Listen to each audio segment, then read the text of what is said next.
ನಮಸ್ಕಾರ ವೀಕ್ಷಕರೇ, ವಿಶ್ವದರ್ಶನ ಡಿಜಿಟಲ್ ಕಂಟೆಂಟ್ಗೆ ತಮಗೆಲ್ಲ ಸ್ವಾಗತ. ನಾನು ನಾಗವೇಣಿ. ಬೆಳಗಾವಿ ತಾಲೂಕಿನ ಮೋದಗ ಗ್ರಾಮ ಪಂಚಾಯಿತಿಯ ಎದುರು ದಲಿತ ಸಂಘರ್ಷ ಸಮಿತಿ ವತಿಯಿಂದ ಬೃಹತ್ ಪ್ರತಿಭಟನೆ ಮಾಡಲಾಯಿತು. ವೀಕ್ಷಕರೇ, ಬೆಳಗಾವಿ ತಾಲೂಕು ಮೋದಗ ಗ್ರಾಮ ಪಂಚಾಯಿತಿ ಪಿಡಿಒ ಪ್ರಶಾಂತ ಮುನವಳ್ಳಿ ಅಮಾನತು ಮಾಡಿ ಸೂಕ್ತ ಕಾನೂನು ಕ್ರಮ ಜರುಗಿಸಬೇಕೆಂದು ಹೋರಾಟಗಾರರು ಆಗ್ರಹಿಸಿದರು. ಈಗಾಗಲೇ ಪಿಡಿಒ ಪ್ರಶಾಂತ ಮುನವಳ್ಳಿ ಮೇಲೆ ಹಲವು ಅಕ್ರಮಗಳ ಅಡಿ ದೂರುಗಳಿವೆ. ಹೀಗಾಗಿ ಸಂಪೂರ್ಣ ಸೇವೆಯಿಂದ ವಜಾ ಮಾಡಬೇಕೆಂದು ಹೋರಾಟಗಾರರು ಪಟ್ಟು ಹಿಡಿದರು. ಮೋದಗ ಗ್ರಾಮದ ಎಸ್ಸಿ ಎಸ್ಟಿ ಕಾಲೋನಿಗಳಿಗೆ ಸೂಕ್ತ ಮೂಲಭೂತ ಸೌಕರ್ಯ ಕಲ್ಪಿಸಿಲ್ಲ. ದಲಿತ ಕಾಲೋನಿಗಳ ಅನುದಾನ ದುರ್ಬಳಕೆ ಮಾಡಿದ್ದಾರೆ. ಗ್ರಾಮ ವ್ಯಾಪ್ತಿಯಲ್ಲಿ ಬರುವ ಅನೇಕ ಸರ್ಕಾರಿ ಆಸ್ತಿಗಳನ್ನು ಅಕ್ರಮವಾಗಿ ವರ್ಗಾವಣೆ ಮಾಡಿ ಈ ಸ್ವತ್ತು ಉತ್ತಾರ ನೀಡಿದ್ದು ಅನೇಕ ಸರ್ಕಾರಿ ಯೋಜನೆಗಳನ್ನು ಸಹ ದುರ್ಬಳಕೆ ಮಾಡಿಕೊಂಡಿದ್ದಾರೆ. ಈ ಕುರಿತು ಹಲವು ಬಾರಿ ಅಧಿಕಾರಿಗಳಿಗೆ ಮನವಿ ಮಾಡಿದರೂ ಈತನ ವಿರುದ್ಧ ಕ್ರಮ ಕೈಗೊಂಡಿಲ್ಲ ಎಂದು ಹೋರಾಟಗಾರರು ಆಕ್ರೋಶ ಹೊರಹಾಕಿದರು. ಈ ಸಂಬಂಧ ಹೋರಾಟ ಸ್ಥಳಕ್ಕೆ ಆಗಮಿಸಿದ ತಾಲೂಕು ಪಂಚಾಯಿತಿ ಕಾರ್ಯನಿರ್ವಾಹಕ ಅಧಿಕಾರಿಗಳು ಪಿಡಿಒ ಪ್ರಶಾಂತ ಮುನವಳ್ಳಿಯನ್ನ ಈ ದಿನ ಸಾಯಂಕಾಲದವರೆಗೂ ಅಮಾನತು ಮಾಡಿ ಸೂಕ್ತ ಕ್ರಮ ಕೈಗೊಳ್ಳಲಾಗುವುದು ಎಂದು ತಿಳಿಸಿದರು.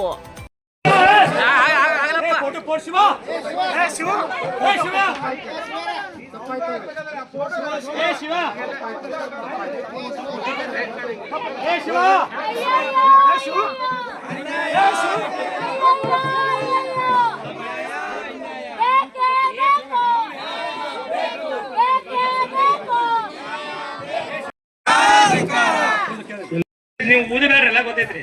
ಇವತ್ತು ಇಲ್ಲಿ ಇಷ್ಟು ಮಂದಿ ಎಲ್ಲ ಸಮಸ್ತ ಮುದ್ಗ ಮತ್ತು ಹುನ್ನಾಳ ಯಾಕೆ ಕುಡಿತ್ರಿ? ಯಾರಿಗೂ ಟೈಮ್ ಪಾಸ್ ಅಂತಲ್ಲ. ನಿಮ್ ಬಂದ್ರು ನಿಮಗ್ ಪಗಾರ ಐತಿಲ್ಲ. ತಾಲೂಕ್ ಪಂಚಾಯತ್ ಗಾಡಿಯಾಗ ಬಂದ್ ಪೆಟ್ರೋಲ್ ಡೀಸೆಲ್ ಹಾಕೊಂಡ್ ಬಂದ್ ಕುಂತ್ರು ನಿಮಗ್ ಪಗಾರ ಐತಿ. ಇವ್ರಿಗೆಲ್ಲ ನಾವು ದುಡಿದಾಗ ನಮ್ ಹೊಟ್ಟೆ ತುಂಬೋದಿಲ್ಲ. ನಮಗ್ ನ್ಯಾಯ ಸಿಗಲಿ ಅಂತ ಹೇಳಿ 100 ಸಲ ನಿಮ್ ಕಡೆ ಬಂದು ಇನ್ನ ಡಿ ಐತಿ, ಇನ್ನ ಕಳ್ಸಾತೇವು, ನಾಳೆ ನೋಡಾತೇವು, ಬರ್ಲಿ CS ಬರ್ಲಿ ಇಲ್ಲ. ಅದಕ್ಕ ಆ ಬುಕ್ ಏನು ಓದಬೇಡ. ನಮಗ ಅವ್ ಜಾಯಿನ್ ಆದ ಅಂದ ಇಲ್ಲಿವರೆಗೆ ನೀವು ಅವನ ಮೇಲೆ ಇವತ್ತು ಮಧ್ಯಾಹ್ನ 2 ಗಂಟೆಗೆ ತಾಲೂಕ್ ಪಂಚಾಯತಿ ಕಾರ್ಯನಿರ್ವಾಹಕರಲ್ಲಿ ಎಲ್ಲ ಪಿಡಿಒಗಳನ್ನು ಸಭೆ ಕರೆಯಲಾಗಿದೆ. ಸಡನ್ಲಿ ಬಂದ್ಬಿಡ್ತೀರ. ಮಾರ್ಚ್ ಟು ಮಾರ್ಚ್ ಎಂಡ್ ಒಳಗ ACP TSP ಅನುದಾನ, ಪಿಪಿನ್ finance, water supply, NRG so ಏನು ಬರುವಂತ ಗ್ರಾಮ ಪಂಚಾಯತಿ ಅನುದಾನಗಳನ್ನ ವರ್ಷಕ್ಕ ಕ್ಲಿಯರ್ ಮಾಡಿಲ್ಲ. ಯಾಕಂತ ಯಾಕೆ ತಿಳಿಯಲ್ರಿ? Good done, okay class. ಇಲ್ಲಿ ಜನರೆಲ್ಲ ಸಾಯಿಲ್. ಒಂದು ಕ್ರಿಯಾ ಯೋಜನೆ ಆಗ್ಬೇಕಾದ್ರ ACP TSP ಅನುದಾನ ಅಪ್ರೂವಲ್ ಆಗದನ್ನ ಯಾವುದೂ ಆಗುದಿಲ್ಲ. ಯಾಕ್ರಿ 15 ಹಣಕಾಸು ಇನ್ನ ಬಿಡುಗಡೆಗೊಳಿಸಿಲ್ಲ? ಯಾಕೆ ಕೆಲಸಗಳಾಗಿಲ್ಲ ಅಂದ್ರೆ ನೀವು ಒಂದ್ ದಿವಸ ಕೇಳಿದಿರಾ? ಇಲ್ಲ. ಅವನ ಮೇಲೆ ಡಿ ಐತೆ ಸರ್, ಅವನ ಮೇಲೆ ಲೋಕಾಯುಕ್ತ ಇದೆ, ಡಿನೂ ಇದೆ, ಮತ್ತೆ ಜಡ್ಡು ಇದೆ, ಮತ್ತೆ ಏನೂ ಐತ್ರಿ. ನಮ್ಗೆ ಅದೆಲ್ಲ ಬೇಡ. ನಮಗ್ ನ್ಯಾಯ ಬೇಕು. ಸರ್ಕಾರ ಸಿಗುವಂತ ಮೂಲಭೂತ ಸೌಕರ್ಯಗಳನ್ನ ಜನರಿಗೆ ಮನೆ ಮುಡ್ಸೋ ಸಲುವಾಗಿ ಡೆವಲಪ್ಮೆಂಟ್ ಆಫೀಸರ್ ಅಂತ ಪಿಡಿಒ ಅಂತ ಜಾಯಿನ್ ಮಾಡಿದ್ವಿ. ನಮ್ಮನ್ನ ಡೆವಲಪ್ಮೆಂಟ್ ಮಾಡ್ಕೊಂಡಿಲ್ರಿ, ಅವ್ ಡೆವಲಪ್ಮೆಂಟ್ ಆಗಿದೆ ನನ್ನ ಪಿಡಿಒ.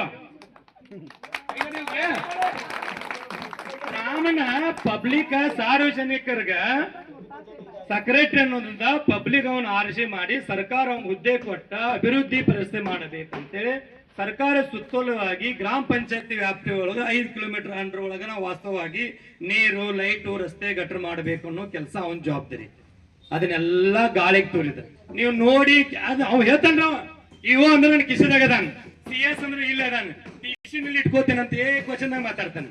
ನಮ್ ವಿಡಿಯೋ ಕ್ಲಿಪ್ ಸದ್ಯ ತೋರಿಸ್ತಾನೆ, ಸದ್ಯ ಹೇಳ್ತಾನೆ, ವಿಡಿಯೋನು ಕ್ಲಿಪ್ ತೋರಿಸ್ತಾನೆ. ಅಂದ್ರೆ ಇವ ಸರ್ಕಾರ ನೌಕರಿ ಒಂದು ಈಗ ನಾ ಮಾತಾಡಿ ಬೇರೆ ಆಗ್ತೈತಿ. ಅವೇನ್ IAS ಆಫೀಸರ್ ಅಲ್ಲ. ಅವನ್ ಈ ಊರದ ಹೊನ್ನಾಳ ಮುದಗಾದ ಕಸ ಹೊಡೆಯೋ ಪಿಡಿಯೋ, ಹೊನ್ನಾಳ ಮುದಗಾದ ಕಸ ಹೊಡೆಯೋ ಪಿಡಿಯೋ. ನಮ್ಮಿಂದ ಅವ್ ಸಾಹೇಬಲ್ಲ, ಸರ್ಕಾರ ಸೇವಕ. ನಾವು ಕೊಟ್ಟಂತ ಭಿಕ್ಷಾ ಪಗಾರ ತಗೋತಾನ. ನಾವು ಲುಚ್ಚಾಲ ನಾವು ಕೊಟ್ಟಂತ ಭಿಕ್ಷಾ ಪಗಾರ ತಗೋತಾನ. ಅಂದ್ರೆ ಇವರೆಲ್ಲರೂ ಟ್ಯಾಕ್ಸ್ ತುಂಬಿದ್ರು. ನಾಚಿಗೆ ಬರ್ಬೇಕೀಗ ಅವ್ ಏನಾದ್ರು ನಮ್ದು ಹೇಳ್ತೀವಿ ಹೇಸಿ ತಿಂದ ಲುಚ್ಚ ಇಲ್ಲ. 20% ಕೊಡಕ್ ಬರಲ್ರಿ. ಅದನ್ನ ಕೇಳ್ರಿ ನೀವು. ಅದನ್ನ ಯಾಕೆ ಕೇಳಿಲ್ಲ ನಿಮ್ಗ? ಇದು ಕೇಳ್ಬಂದ ಯಾರ ಮೇಲಾಧಿಕಾರಿ ಪ್ರೆಷರ್ ಐತೆ ನಿಮಗ? ಯಾಕ್ರಿ SC ಅನ್ನೋ ಅಂದಾಡ ಖರ್ಚಾಕ್ ಮಾಡ್ಲಿಲ್ಲ? ಎಲ್ಲಿ ಮಾಡ್ರಿ ಕೇಳ್ರಿ, ಇದು ಸಾರ್ವಜನಿಕ ಕೇಳ್ರಿ. ನೀರು, ಲೈಟು, ರಸ್ತೆ, ಗಟ್ಟರು 25%, ಮೂಲಭೂತ ಸೌಕರ್ಯ ಜನರಿಗೆ ಏನ್ ಕೊಟ್ಟಿದಾನ, ಅವ್ನ ಏನ್ ಕೊಡುಗೆ ಐತಿ ನಮ್ಗೆ ಹೇಳ್ರಿ. ತಮ್ಮೆಲ್ಲ ಮಾತುಗಳು ನಾನು ಆಲ್ರೆಡಿ ಕೇಳಿಸ್ಕೊಂಡಿದ್ದೆ. ಈಗ ಆಲ್ರೆಡಿ ನಮ್ಮ ಗುಂಡು ತಳವಾರವರಾಗಿರ್ಬೋದು ಮತ್ತು ಗ್ರಾಮ ಪಂಚಾಯತಿ ಸದಸ್ಯರುಗಳಾಗಿರ್ಬೋದು 3 ಅರ್ಜಿಗಳನ್ನ ಈಗ ಆಲ್ರೆಡಿ ಕೊಟ್ಟಿದ್ದಾರೆ. ಈ ಫಂಡ್ದಾಗಿರ್ಬೋದು ಮತ್ತು ಲೇಔಟ್ದಾಗಿರ್ಬೋದು ಇವೆಲ್ಲ ವಿಚಾರಕ್ಕೆ ಸೇರಿಸಿದಂಗೆ ಮತ್ತು ಮೂಲಭೂತ ಸೌಕರ್ಯಗಳಿಗೆ ಸಂಬಂಧಪಟ್ಟಂಗೂ 3 ಅರ್ಜಿಗಳನ್ನ ಕೊಟ್ಟಿದ್ದಾರೆ. ಈಗ ನಮ್ಮ ಗ್ರಾಮ ಪಂಚಾಯತಿ ಮೆಂಬರ್ಗಳ ಸಮಕ್ಷಮ ಈಗ ಆಲ್ರೆಡಿ 2 ಬಾರಿ ನಾನು ಇಲ್ಲಿ ಬಂದು PDO ಸಮಕ್ಷಮ ಮತ್ತು ಗ್ರಾಮ ಪಂಚಾಯತಿ ಮೆಂಬರ್ಗಳು ಇಲ್ಲೇ ಇದ್ದಾರೆ. 2 ಬಾರಿ ಬಂದು ವರದಿಯನ್ನು ನಾನು ಆಲ್ರೆಡಿ ಮಾಡ್ಕೊಂಡು ಹೋಗಿದ್ದೇನೆ. ಇದಕ್ಕೆ ಸಂಬಂಧಪಟ್ಟ ಹಾಗೆ ನಮ್ಮಿಂದ ಏನು ಕಾನೂನು ಕ್ರಮ ಆಗಬೇಕು ಅದು ಖಂಡಿತ ಆಗುತ್ತೆ. ಅದು ಯಾವುದೂ ಇಲ್ಲ. ಆಲ್ರೆಡಿ ನಾವು ರಿಪೋರ್ಟನ್ನು ಕೂಡ ತಯಾರು ಮಾಡಿಟ್ಟಿದ್ದೀವಿ. ಆ ವಿಚಾರಕ್ಕೆ ಸಂಬಂಧಪಟ್ಟಾಗೆ ತಮ್ಮಿಂದ ನಾನು ಏನು ನಿರೀಕ್ಷೆ ಮಾಡ್ತೀನಿ ಅಂದರೆ, ತಮ್ಮದು ಇನ್ನೊಂದು ಏನು ಮನವಿ ಇದೆ ನಮಗೆ ಆಲ್ರೆಡಿ ಆ 2 ರಿಪೋರ್ಟಿಗೆ ಸಂಬಂಧಪಟ್ಟಾಗ ನಾವು ರಿಪೋರ್ಟ್ ರೆಡಿ ಮಾಡಿದ್ದೀವಿ. ತಮ್ಮದು ಏನಿದೆ ಅದನ್ನು ಕೊಟ್ಟರೆ ನಾವು ಅದನ್ನು ಕೂಡ ಅಡಿಷನ್ ಮಾಡಿ ನಾಳೆ ಬೆಳಿಗ್ಗೆ ಎಷ್ಟೊತ್ತಿರೋ ನಾವು ಜಿಲ್ಲಾ ಪಂಚಾಯತ್ ಕಳಿಸುವಂಥ ಕ್ರಮ ಒಂದು ನಿಮಿಷ ಅದನ್ನು ಕೂಡ ಸಲ್ಲಿಸುವಂಥ ಕಾರ್ಯಕ್ರಮವನ್ನು ಮಾಡ್ತೀವಿ. ಈಗ ಆಲ್ರೆಡಿ 4 DE ಕೇಸಸ್ಗಳು ನಡೀತಾ ಇದ್ದಾವೆ. 4 DE ಕೇಸಸ್ಗಳು ಕೂಡ ಅದ್ರ ಸಂಬಂಧಪಟ್ಟಾಗೆ ನಡೀತಾ ಇದ್ದಾವೆ. ನಾವು ಏನು ಇದನ್ನು ಕೊಟ್ಟರೆ ಇದನ್ನು ಸೇರಿಸಿ ನಾವು ಕ್ರಮ ವಹಿಸುವಂಥ ಕೆಲಸವನ್ನು ತಮಗೆ ಇನ್ನು 3-4 ದಿನದಲ್ಲಿ ಇಲ್ಲಿ ಏನಾಗ್ತಾ ಇದೆ ಅದಕ್ಕೆ ರಿಸಲ್ಟ್ ಕೊಡುವಂತಹ ನಾವು ಇದರ ಕ್ರಮವನ್ನು ಖಂಡಿತ ನಾವು ಮಾಡ್ತೀವಿ. ಈ ವಿಚಾರಕ್ಕೆ ಸಂಬಂಧಪಟ್ಟಾಗೆ ನಾನು ಕಾರ್ಯನಿರ್ವಾಹಕ ಅಧಿಕಾರಿಯಾಗಿ ತಮ್ಮ ಸಮಕ್ಷಮ ಹೇಳ್ತಾ ಇದ್ದೀನಿ. 3-4 ದಿನದಲ್ಲಿ ಕ್ರಮ ವಹಿಸುವಂಥ ಕಾರ್ಯಕ್ರಮ ಖಂಡಿತ ನಾನು ಮಾಡ್ತೀನಿ. ಈಗ ಏನಾಗಿದೆ ಅದು ಯಾವುದೇ ಫಂಡ್ ಆಗಿರಲಿ ಎಂಥದೇ ಫಂಡ್ ಆಗಿರಲಿ ಯಾವುದೇ ಆದರೂ ಅದನ್ನು ರಿಕವರಿ ಮಾಡಿಸುವಂಥ ಜವಾಬ್ದಾರಿ ನಮ್ಮದು. ಒಂದು ಎರಡನೇದು ಏನು ಮೂಲಭೂತ ಸೌಕರ್ಯಗಳಿಗೆ ಆಗಿಲ್ಲ ಈ ಪಂಚಾಯತಿ ಅಭಿವೃದ್ಧಿ ಅಧಿಕಾರಿಗಳು ಇಮಿಡಿಯೇಟಾಗಿ ಚೇಂಜ್ ಮಾಡ್ತೀವಿ. ಹೊಸ ಪಂಚಾಯತಿ ಅಭಿವೃದ್ಧಿ ಅಧಿಕಾರಿಗಳು ಆಗ್ತೀವಿ. ನಿಮ್ದು ಏನೇ ಕೆಲಸ ಇದ್ರೂ ನಾನು ಕೂಡ ತಮ್ಗೆಲ್ಲರೂ ಕೂಡ ಸಪೋರ್ಟ್ ಕೊಟ್ಟು ಮೂಲಭೂತ ಸೌಕರ್ಯಗಳ ಕೆಲಸಗಳನ್ನ ಮಾಡುವಂಥ ಕೆಲಸ ನಾನು ಕೂಡ ಮಾಡ್ತೀನಿ. ಇದು 2ನೇದು. ಇನ್ನು 3ನೇದು ನಮ್ಮ ಗುಂಡವರು ಹೇಳ್ದಾಗೆ ಇನ್ನು 3 ದಿನದಲ್ಲಿ ಅಮಾನತನ್ನ ಮಾಡಿ ಅಮಾನತ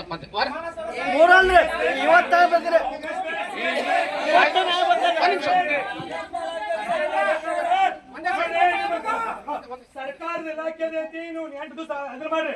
ನಿನ್ನೆ ರಾಜ್ಯೋತ್ಸವ ನಮ್ಮ ಗಣರಾಜ್ಯೋತ್ಸವ ಸಸ್ಪೆಂಡ್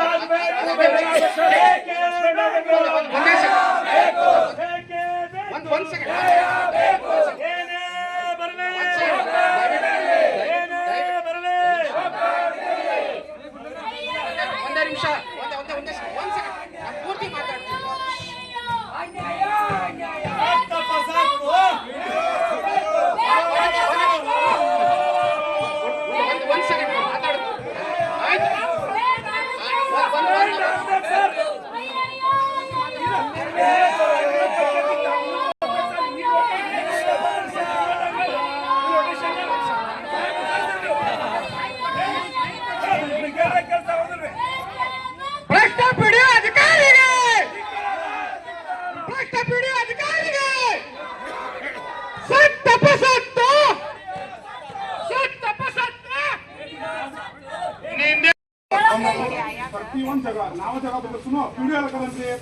ಈಗ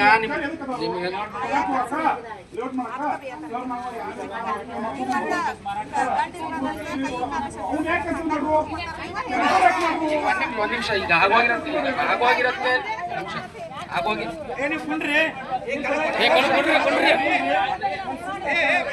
ಈಗ ನಾನೇನಂತ ಒಂದ್ ನಿಮಿಷ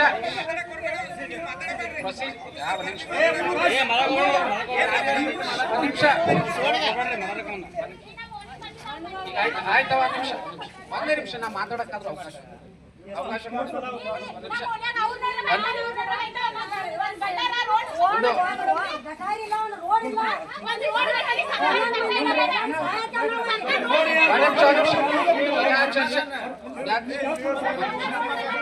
ಒಂದೇ ನಿಮಿಷ